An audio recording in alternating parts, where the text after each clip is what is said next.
K1을 넘어 지구 역사상 최강의 킥복서인 세미 슐츠. 크기만 할 뿐 신체 능력이 떨어진다는 거인 파이터의 한계를 보란듯이 깨버린 그는 킥복싱에 필요한 모든 것을 갖춘 완성형 선수이자 오로지 싸우기 위해 만들어진 격투 로봇 그 자체입니다. 느닷없이 K1에 등장하여 킥복싱계를 완전히 평정한 슐츠는 실력에 비해 인기가 없어 단체의 집중 견제를 받았지만 이마저도 자신의 실력으로만 당당히 극복해냈는데요. 과연 50전을 치르는 동안 그가 어떤 선수들을 어떻게 박살냈을지 오늘은 무결점의 킥복서 세미 슐츠에 대해 알아보겠습니다. 시청자 여러분 안녕하십니까. 저는 모든 투기 종목과 무술에 빠져있는 차도르입니다. 격투 컨텐츠는 단연코 차도르 채널이죠. 아직 하지 않으셨다면 구독하기 잊지 말아주시고요. 채널 멤버십 가입을 통해 국내 격투기 선수 후원도 하시고 차도르 굿즈도 받아가시길 바랍니다. 1973년 10월 27일 네덜란드의 로테르담에서 태어난 세미 슐츠. 그는 신장 212cm를 자랑하지만 부모님은 의외로 평범한 체격이었다고 하는데요. 부모님 두 분 모두 취미로 가라데를 수련했고 그 영향으로 슐츠는 8살 때부터 극진 가라데를 배웠습니다. 이때까지만 해도 또래에 비해 특별히 크지 않았지만 사춘기 무렵부터 급속도로 성장하기 시작했고 10년 동안 꾸준히 가라데를 수련하여 검은 띠를 획득했습니다.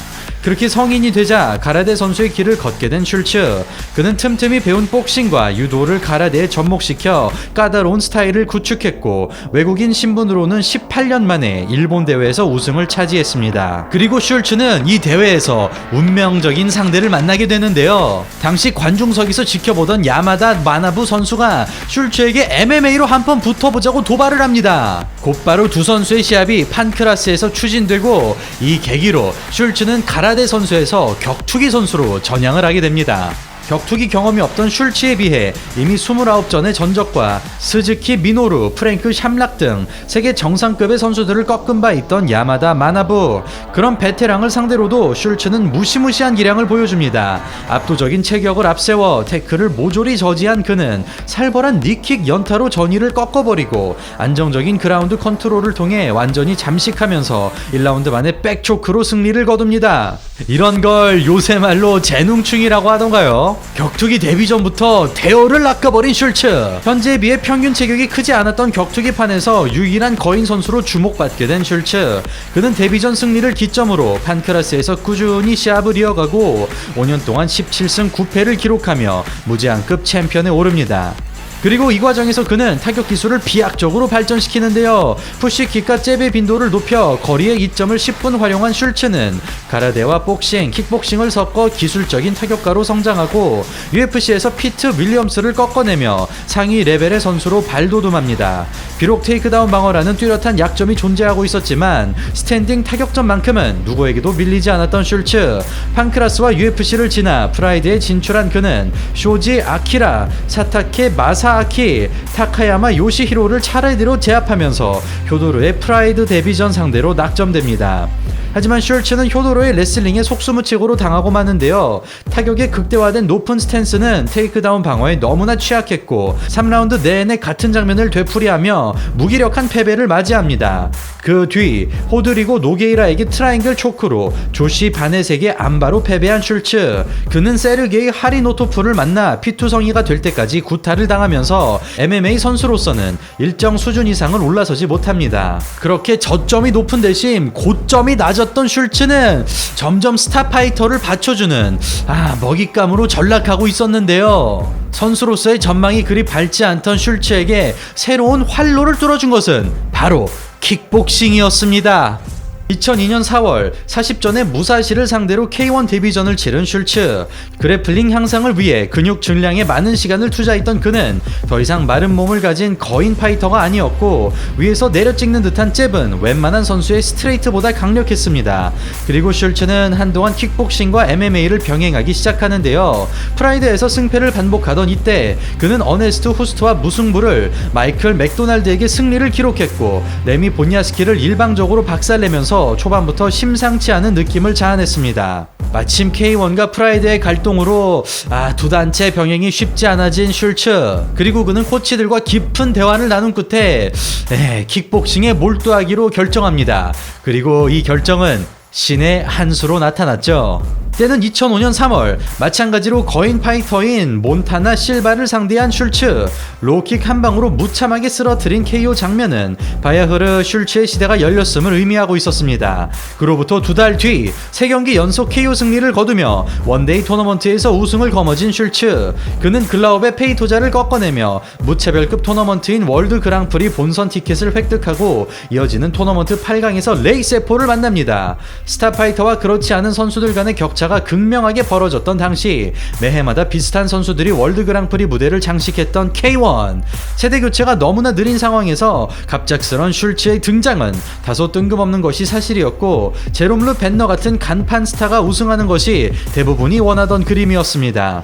그러나 슐츠는 오로지 자신의 기량으로 K1의 판도를 완전히 뒤집어 버리는데요. 시종일관 먼 거리를 유지하며 레이세포를 샌드백 두들기듯 폭행한 그는 작년도 우승자인 레미 본야스키마저 1라운드 만에 침몰시키고 글라우베 페이토자를 링줄에 올린 채로 실신시켜버리면서 무결점의 격투 로봇이 탄생했음을 만천하에 고합니다.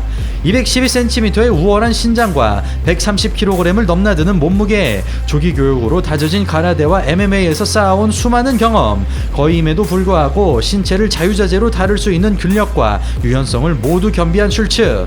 거기에 다양한 타격 기술과 운영 능력까지 겸비하여 완전체 선수로 거듭난 그는 도무지 꺾을 방법이 보이지 않는 난공불락의 존재였고 K1의 상징인 어네스트 후스트를 무너뜨리며 자신의 위치를 확고히 굳혔습니다. 그나마 억지로라도 약점을 찾아보자면 아무래도 거인이기 때문에 피지컬이 너무 큰 탓에 좀 속도가 떨어지는 파이터라는 것, 그리고 자신처럼 체격이 큰 상대와 싸울 기회가 많이 없었다는 것이겠죠.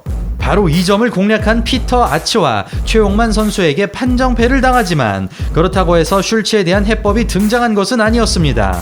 심지어 경기마다 발전을 거듭하며 2006 월드 그랑프리 본선에 오른 슐츠. 그는 멀면 잽, 가까우면 니킥이라는 무정의 승리 공식을 바탕으로 무관의 제왕 제롬 르 벤너에게 낙승을 따냅니다. 이어지는 4강에서 상대 전적 1승 1무의 어네스트 후스트를 꺾어낸 슐츠는 결승전에서 피터 아츠와의 2차전이 성사되고 첫 경기의 패배가 무색할 만큼 일방적인 승리를 거두면서 2년 연속 월드 그랑프리 우승을 차지합니다. 이렇게 세미 슐츠의 독주 체제가 끝날 기미가 보이지 않자 K1에서는 특단의 조치를 내립니다.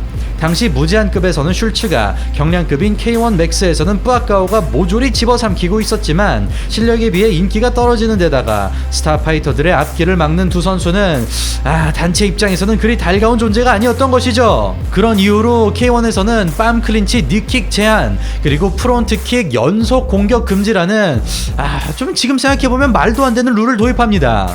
그런데 말입니다. 공교롭게도 이런 특이한 룰의 변화는 오히려 두 선수의 복싱 실력을 향상시키는데 아주 좋은 계기가 되죠. 그동안 거리 유지 방법으로 딥킥을 주로 활용해왔던 슐츠. 마음 놓고 딥을 찰 수 없게 되자 그는 미들킥과 하이킥 등 다양한 발차기로 대체하고 세로에서 가로 공격으로 바뀜에 따라 발생하는 빈틈은 한층 견고해진 가드로 메꿔냅니다. 특히 근거리에서 니킥에 의존했던 것과 달리 접근 전에 힘을 빼는 대신 인앤아웃 복싱으로 엄청난 재미를 보는데요. 앞손으로만 경기를 지배하다 니킥으로 마무리 지은 그는 어김없이 월드 그랑프리 파이널 무대에 진출합니다. 개정된 룰에 따른 전략 변화로 압박형 스트라이킹과 아웃파이팅 운영, 변칙적인 킥 옵션까지 갖출 수 있는 모든 스타일을 익히게 된 슐츠. 8강에서 글라우베 페이토자를 무난하게 제압한 그는 최용환 선수를 꺾고 올라온 제롬 르 벤너를 만납니다. 그런 벤너에게 굴욕을 선사하며 결승전에 안착한 슐츠. 그는 피터 아츠를 상대로 초고속으로 승리하면서 3년 연속 월드 그랑프리 우승이라는 전대미문의 기록을 달성해냅니다. 어느덧 30대 중후반에 접어들었지만 도저히 질 기미가 보이지 않던 슐츠. 그의 연승 행진이 계속될수록 K1에는 위기가 찾아왔고 이때쯤 프라이드가 몰락하면서 K1 역시 흥행에 대해 걱정하지 않을 수 없었습니다. 어떻게든 슐츠의 4회 연속 우승만큼은 막아내야 되는 상황. K1은 그나마 승산이 있어 보이는 피터 아츠 카드를 꺼내들게 되고 자신의 모든 노하우를 총동원한 아츠가 K1의 기대에 부응하면서 슐츠는 이듬해인 2008년 월드 그랑프리 16강전에서 탈락의 고배를 마십니다. 그리고 슐츠에게는 깜짝 놀랄만한 일이 한 번 더 찾아옵니다. 당시 최고의 주가를 달리던 바다 하리와의 경기에서 그만 45초 만에 깜짝 패배를 당하게 된 것이죠. 했죠. 초반에 승부수를 띄우는 하리의 작전은 과거 킥복싱에서 첫 패배를 안겨주었던 알렉세이 이그나쇼프의 그것과 매우 닮아 있었는데요. 사실 이건 역시 뒤집어 놓고 본다면 도박수를 띄우지 않고서는 이길 방법이 없다는 것을 반증하는 듯 했습니다. 예상대로 슐츠의 패배는 작은 사고에 불과했습니다. 2009 월드 그랑프리 본선에 진출한 그는 제롬 르 벤너를 프론트킥으로 레미 본야스키를 로우킥으로 꺾어내며 8강과 4강을 1라운드 KO로 장식했고 결승전에서 바다 하리를 상대했죠. 그리고 슐츠는 마찬가지로 연이어 1라운드 KO 승리를 거둔 하리에게 그야말로 벽을 느끼게 해주는데요. 그는 1라운드 만에 3번의 다운을 얻어내면서 월드 그랑프리 4번째 우승컵을 들어올립니다. 이로써 어네스트 호스트와 함께 월드 그랑프리 4회 우승이라는 대기록을 만들어낸 슐츠. 사실상 K1이 끝을 향해 달려가던 이때 슐츠는 최다 우승 타이틀을 가져가기 위해 마지막 또 한 번 도전을 하게 됩니다. 무사시, 제롬 르벤너, 바다 하리 등 간판 스타들의 대거 탈락으로 조금은 힘이 빠져 보이던 2010 월드 그랑프리. 헤스디 거지스와 교타로에게 승리하고 4강에 오른 슐츠는 상대 전적 2대2로 팽팽히 맞서던 피터 아츠를 만납니다. 전성기가 지난 것은 물론이고 한국 나이로 40대에 접어든 아츠, 객관적인 전력에서 월등히 앞서는 슐츠이지만 그는 사활을 건 노장의 불꽃에 기세가 꺾입니다. 결승전은 안중에도 없는 듯이 모든 체력을 쏟아낸 아츠는 3라운드 동안 잠시도 쉬지 않으며 전진하고 카운터와 클린치를 적절하게 섞어주며 슐츠를 겨냥한 맞춤 공략법을 제시하죠. 슐츠 역시 매섭게 항전을 펼치지만 타격 볼륨에서 아츠를 앞서가지 못하고 아츠의 진득한 운영에 덜미를 잡히면서 만장일치 판정 패배를 당합니다. 참고로 세미 슐츠와 피터 아츠의 라이벌전에 대한 자세한 내용은 저희 채널에서 확인하실 수 있습니다. 어쨌거나 이 경기를 끝으로 8년이란 긴 K1 커리어를 마감하게 된 세미 슐츠. 사실상 이미 킥복싱에서 그는 얻을 수 있는 모든 업적을 이뤘다고 봐도 무방한데요. 그러나 슐츠의 도전은 여기서 끝나지 않습니다. 그는 K1 몰락 이후 새롭게 떠오르던 글로리와의 계약에 성공하고 에롤 짐머맨과의 글로리 헤비급 타이틀전에서 일방적인 승리를 거둡니다. 그리고 2012년 12월의 마지막 날 글로리 헤비급 토너먼트에 출전한 그는 지금까지 한 번도 경험하지 못했던 최악의 강행군에 도전합니다. 바로 16강으로 구성된 토너먼트 시합이 단 하루 만에 진행되는 것이었죠. 대신 한 경기당 2라운드로 제한을 두기는 했지만 참가자 중 두 번째로 고령자인 슐츠에겐 결코 유리한 조건은 아니었는데요. 그러나 막상 뚜껑을 열어보니 슐츠에게는 아무런 문제가 되지 않았습니다. 16강에서 브라이스 기든을 잽으로만 두들겨 팬 슐츠. 그는 살아있는 전설 리코 베르후번을 어렵지 않게 제압하고 4연승 중이던 국한 사키마저 여유롭게 잡아냅니다. 그렇게 결승전에서 맞이한 상대는 과거 한 차례 승리를 거두었던 다니엘 기타. 앞발과 앞손의 무한반복으로 기타에게 접근할 기회조차 허락치 않던 슐츠는 귀엽고 하이킥 한 방을 터뜨리며 1라운드 KO 승리에 성공합니다. 이로써 명실상부 세계 최강의 킥복싱 선수임을 확고하게 굳히게 된 슐츠. 이 경기를 끝으로 그는 격투기 선수로서 완전히 은퇴를 선언하는데요. 슐츠는 은퇴 이유에 대해 대표적으로 두 가지를 꼽았는데요. 첫 번째는 킥복싱 단체의 경영진에 대해 신문이 난 것이며 두 번째는 두 번의 심장 수술로 인한 건강상의 문제라고 합니다.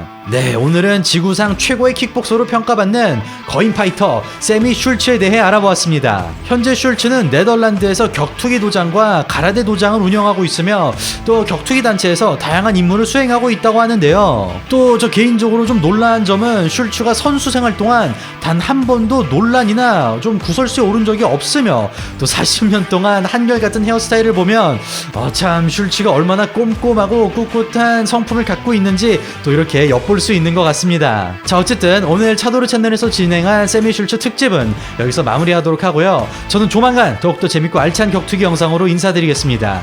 이상 차도르였습니다. 감사합니다.